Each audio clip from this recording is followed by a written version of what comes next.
चूहे की चतुराई पर एक कहानी। बिल्ली मौसी बूढ़ी हो गई थी। उसने भोजन ढूंढने में कठिनाई होने लगी थी। चूहे पकड़ नहीं पा रही थी, कबूतर हाथ नहीं आते थे। उसने एक तरकीब लगाई, हाथ में माला ली, सिर पर चंदन का टीका लगाया, कंधे पर झोली टांगी, हाथ में ली लाठी लेकर निकल पड़ी यात्रा पर। थोड़ी दूर चली तो एक कबूतर मिला। उसने पूछा, बिल्ली मौसी, आप इस रूप में कहाँ जा रहे हो? तो कबूतर को एक बार अंजारा लगा। वह बोला, बिल्ली मौसी, आप इस रूप में कहाँ जा रही हो? ये सुनकर बिल्ली मौसी बोली, मैं गंगा नहाने जाऊं, मैं पाप धोकर आऊं, मैं अब नहीं खाऊं मैं कबूतर को और किसी जानवर को। फिर कबूतर बोला, मैं भी आपके साथ चलूंगा। बिल्ली और कबूतर ने बोला, मैं भी आपके साथ चलूंगा। कबूतर मौसी में साथ चल पड़ा। रास्ते में चूहा मिला, बिल्लू को देखकर भागी। बिल्ली मौसी बोली, भागो मत मेरे प्यारे चूहो, मुझसे डरो मत, अब मैं चूहे खाना छोड़ दिए हैं। वह बोला, मौसी, आप इन्हें लेकर कहाँ जा रही हो? बिल्ली बोली, मैं गंगा नहाने जा रही हूँ, मैं पाप धोकर आऊँ, मैं अब न किसी को खाऊं मैं। चूहा बोला, तब तो मैं भी आपके साथ चलूँगा।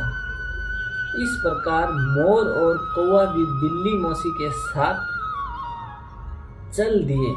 चलते चलते दोपहर हो गई। बिल्ली मौसी को भूख लगने लगी। जंगल में एक झोंपड़ी दिखाई दी। वह सब झोंपड़ी में ले गई सबको।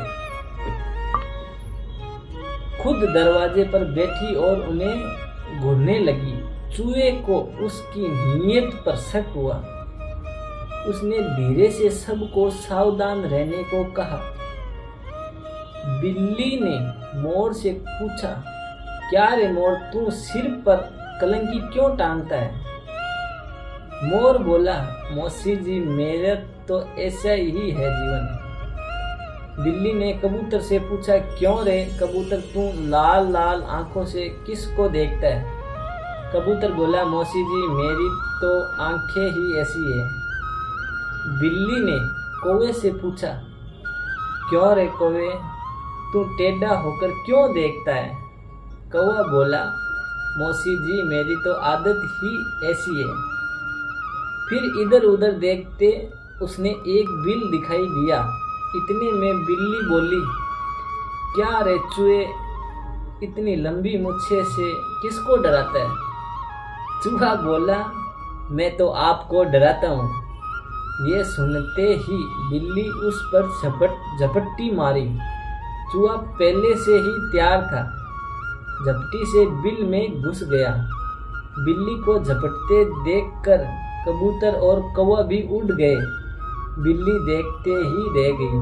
चूहे की सूझबूझ ने सबकी जान बचाई। दोस्तों, कहानी सबकी अच्छी लगती है। अगर आप भी कहानियाँ पढ़ना चाहते हैं तो दिलीप कुमार चैनल को फॉलो और सब्सक्राइब कीजिए। और आप बताएं अगली बार कहानी कौन सी लेके आए मेरे दोस्त।